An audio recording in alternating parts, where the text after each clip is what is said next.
পাঙ্গাস মাছ মুখী যে ক্রিমিনাল সেটা কিন্তু আবারও প্রমাণিত হয়ে গেছে। সাংবাদিক আকাশ নিবিড় ভাইয়াকে পুলিশ নিয়ে গেছে, আর এটা নিয়ে উল্লাস করতেছে হচ্ছে তিশা সতীন আখি।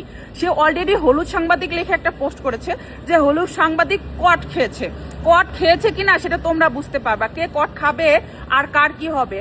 তনির সকল অপকর্ম বের হবে, আর শুধু তনি না, বাংলাদেশের তনি সহ যত ছাপড়ি আছে সকল ছাপড়িকে আইনের আওতায় আনা হবে। আর আমাদের বাংলাদেশে সাগর রুনির কথা আমরা ভুলে যাই নাই, সত্য উন্মোচন করতে যায় তারা কিন্তু জীবন পর্যন্ত দিয়েছে। সো আমাদের বাংলাদেশে সাংবাদিকদের সত্য কথা বলতে গিয়ে হ্যারেজ করার প্রথাটা নতুন না, এটা অনেক পুরাতন। সত্য জিতবেই, শুধু সময়ের অপেক্ষা। কট খেয়েছে, আকাশ টিভির কট খেয়েছে, চোরাকে ধরা হয়েছে, এরকম করে যারা বিজয় উল্লাস করছেন, বিশেষ করে পাঙ্গাস মাছ মুখী তনি আফা।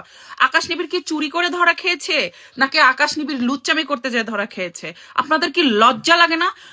এই যে তনি আফা, আপনার জামাই রাসেল চোরা যে 12 বছরের মেয়ে শরীরে হাত দিতে গিয়ে যে জেল খাটছে, আপনার রাসেল চোরা জামাই যে লন্ডনের মধ্যে মুখ দেখাইতে পারেন, আপনাদের লজ্জা লাগে না? আপনারা তো পচা দুর্গন্ধযুক্ত, আপনারা 12 ভাতারি, আপনারা মানে আপনাদের এমন কোনো ভালো গুণই নাই যেটা নিয়ে আমরা কথা বলতে পারি, অথচ আকাশ নিবিড়কে নিয়ে লাফাচ্ছেন। আকাশ নিবিড় কি করতে যে ধরা খেয়েছে?